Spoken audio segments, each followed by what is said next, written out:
Shalom, selamat pagi. Adik-adik, apa kabar adik-adik hari ini? Semoga saja kita dalam keadaan yang baik ya, sehat selalu. Baiklah adik-adik, hari ini kita mau mendengarkan firman Tuhan ya. Tapi sebelumnya mari kita berdoa terlebih dahulu. Tuhan Yesus, kami berterima kasih untuk kebaikan-Mu dalam kehidupan kami. Kami hari ini bertemu lagi untuk mendengarkan firman Tuhan. Tuhan Yesus, tolonglah kami, sertai kami dalam kami mendengarkan firman Tuhan, agar kami dapat memahami setiap firman Tuhan yang kami dengarkan. Dalam nama Tuhan Yesus kami berdoa. Haleluya. Amin. Adik-adik sekolah minggu, ayo buka Alkitabnya. Di dalam kitab Nehemia pasal yang kedua, ayat yang ke-9 sampai ayat yang ke-20. Sebuah panggilan untuk bangkit membangun. Setelah Nehemia mendapat izin dari raja untuk pergi dan membangun kembali tembok Yerusalem, perjalanan penuh harapan terbentang di hadapannya. Raja juga mengirim beberapa prajurit dan pengawal berkuda untuk melindungi mereka selama dalam perjalanan dan selama ada di Yerusalem. Dan Nehemia menerima surat-surat kerajaan itu untuk ditunjukkan kepada para gubernur provinsi di tiap daerah yang akan mereka lewati. Perjalanan ini memakan waktu cukup lama dan akhirnya dari kejauhan mereka dapat melihat reruntuhan tembok kota Yerusalem, tanah leluhur mereka. Ketika Nehemia berbicara kepada orang-orang Yahudi setempat, mereka sangat kecewa dengan keadaan Yerusalem yang sekarang. Tetapi Nehemia tidak memberitahu mereka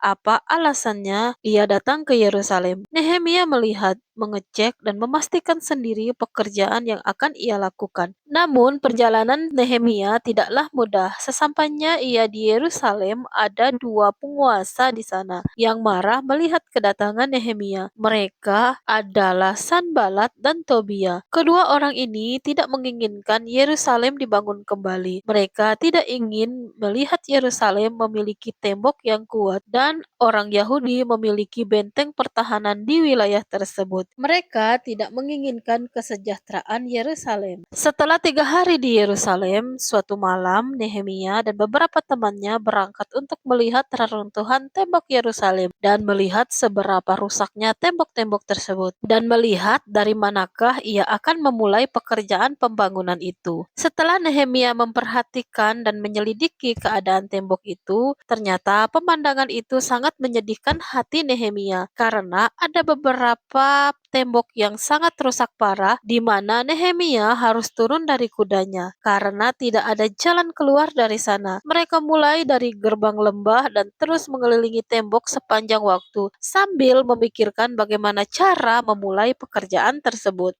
Keesokan harinya, Nehemia memanggil orang-orang Yahudi dan mengumumkan tentang kesukaran mereka. Mereka dalam kesukaran yang sangat besar karena Yerusalem, kebanggaan mereka, sekarang tinggallah reruntuhan. Pintu-pintunya telah dibakar. Kemudian Nehemia mengajak mereka untuk membangun kembali tembok-tembok Yerusalem supaya noda dan malu tidak lagi mereka alami. Mereka bebas dari kesukaran yang besar yang sekarang mereka alami. Nehemia memberi mereka semangat dengan kesaksiannya. Ia menjelaskan bagaimana Tuhan telah membantunya mendapat izin dari Raja Persia untuk membangun kembali tembok Yerusalem. Ia menjelaskan juga bahwa raja telah menyediakan kayu-kayu, bahan-bahan bangunan yang akan mereka butuhkan di hutan-hutan. Semua orang yang mendengar itu dengan semangat menjawab Nehemia, "Mari kita mulai membangun kembali." Dan ketika Sanbalat, Tobia, dan Gesem, teman mereka, mendengar bahwa pekerjaan pembangunan tembok Yerusalem itu telah dimulai, mereka juga datang untuk mengolok-olok orang Yahudi dan bertanya, "Apakah menurut kalian tindakan kalian ini tidak memberontak terhadap raja?" Tetapi Nehemia menjawab mereka, "Allah semesta langit akan membantu kami dan membuat kami berhasil. Dan kami yakin kami pasti berhasil membangun kembali tembok kota kami. Sedangkan kalian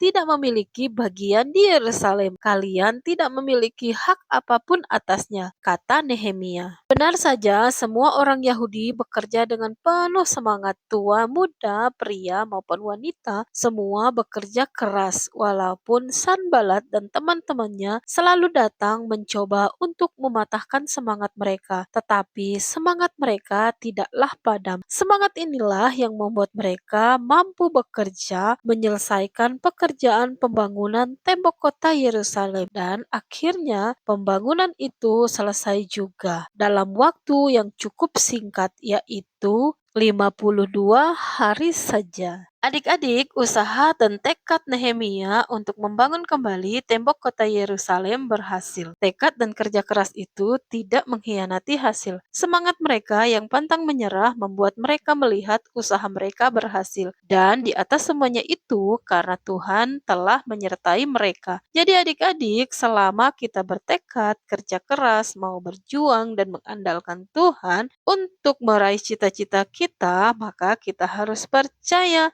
setiap usaha kita dan kerja keras kita tidak menjadi sia-sia. Mari kita berdoa. Tuhan Yesus, terima kasih untuk kebenaran firman Tuhan yang sudah kami dengarkan pagi ini. Biarlah kami juga memiliki tekad dan usaha kerja keras yang sama seperti Nehemia. Terima kasih untuk firman-Mu. Dalam nama Tuhan Yesus kami berdoa. Haleluya. Amin.